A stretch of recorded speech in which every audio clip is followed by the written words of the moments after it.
Hey friends, I wanted to make a video today to share some insight with struggling Jehovah's Witnesses who have doubts or questions and they find themselves on YouTube seeking answers, or it's someone who has friends or loved ones in the Watchtower religion and out of curiosity they're seeking to do some research.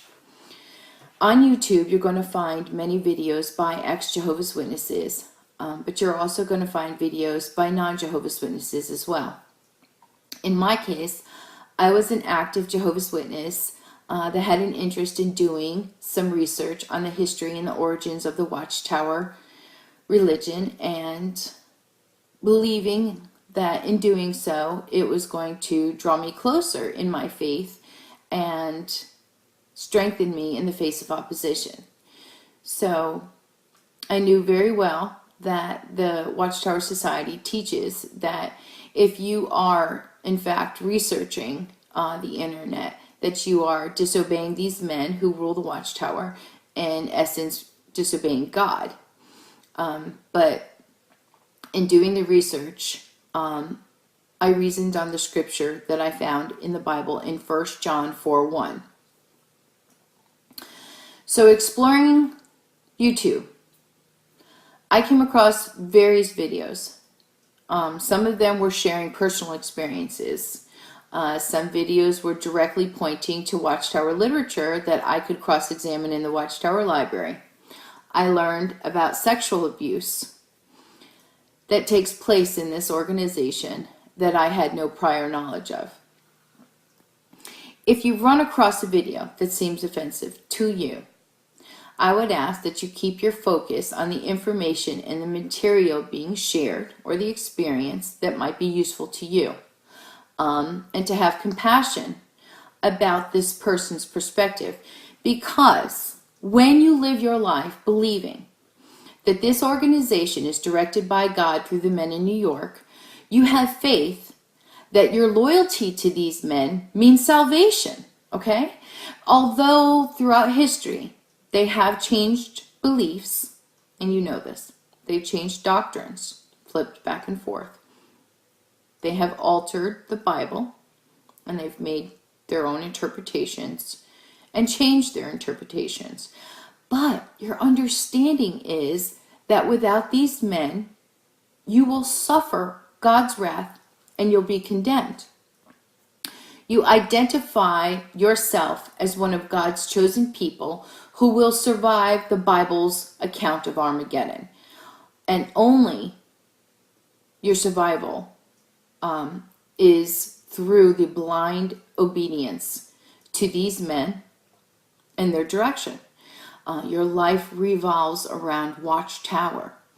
So when an individual does gain understanding through their research that the claim by the Watchtower to be God's channel of communication is unfounded, that these men do not have divine intervention, they are not inspired of God.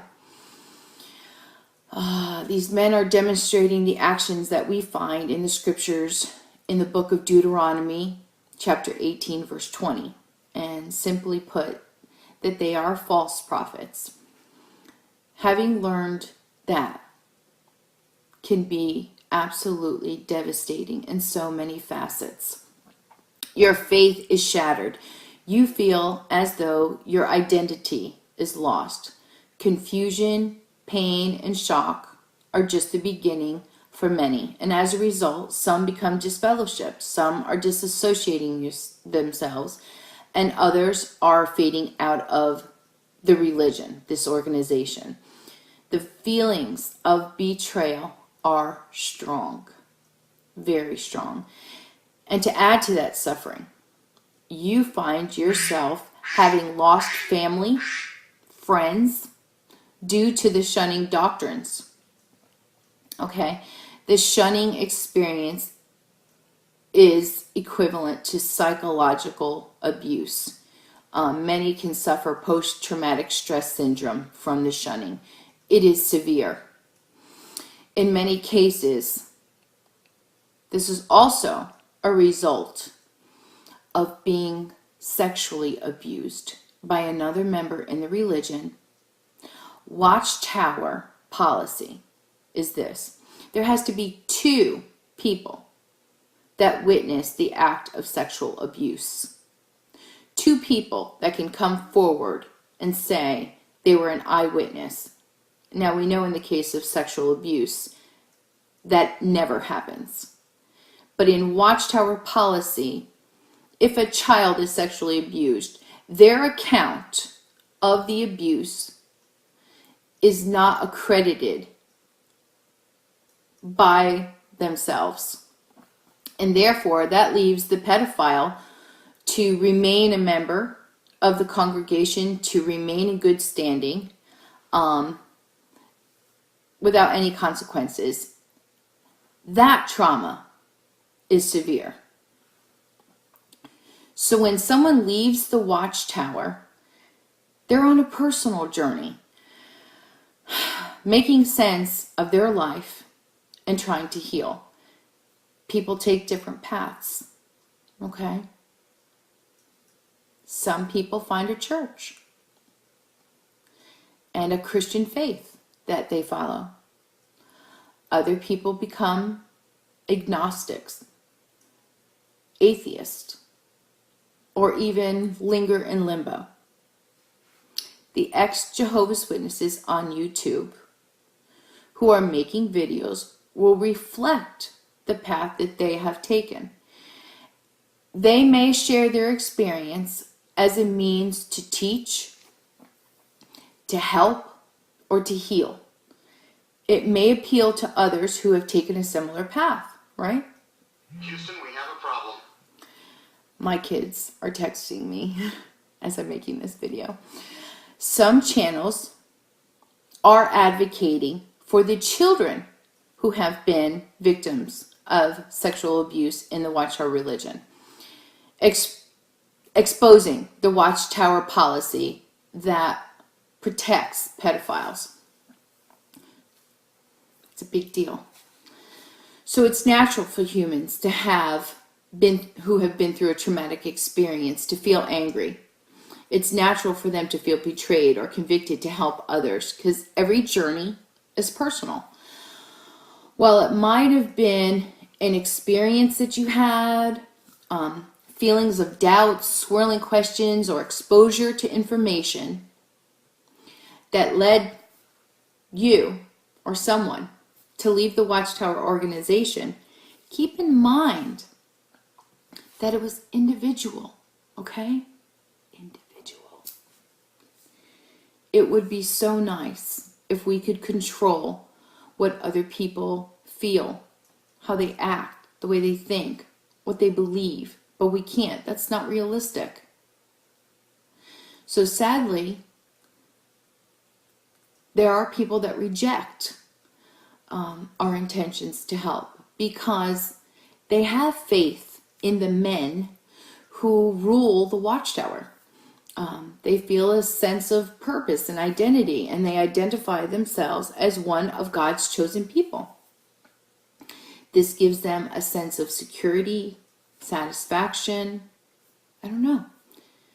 I know it can be hurtful that we can't convince them to understand what we've come to understand, but they have to come to that path from their own initiative. You know, there were things that led us to be where we are, making videos, and those things may not end up happening for them. You live by example. So, if you're on YouTube, you're searching through videos, my advice to you is to have compassion for those who have been dealing with the pain and the suffering and the loss that one endures because of the Watchtower organization. Seek the truth about the truth, and then decide for yourself what path you will take. My channel, it has a number of videos in my favorites that could be helpful to you. So if you look under my favorites, I've got many videos that I put up there. that were extremely helpful for me. And also, I have subscriptions. So some of my subscriptions, of course, that have their own channel, and have helped many people. So I'm hoping by doing this video that I'll be doing the same. Take care. Yeah, Dr. Jason Morrison, theologist again. I just want to say thank you for watching the videos, and I hope you got plenty of self-rediscovery and freedom out of it. If you watched it on YouTube, please share or like, maybe even comment. If you watched it on Facebook, like, comment, share. But most of all, get out and live. This isn't a rehearsal. You've got a one-off life. Don't let your loyalty and your faithfulness blind you to the life that you should be experiencing. Till the next video, thank you for watching, and bye for now.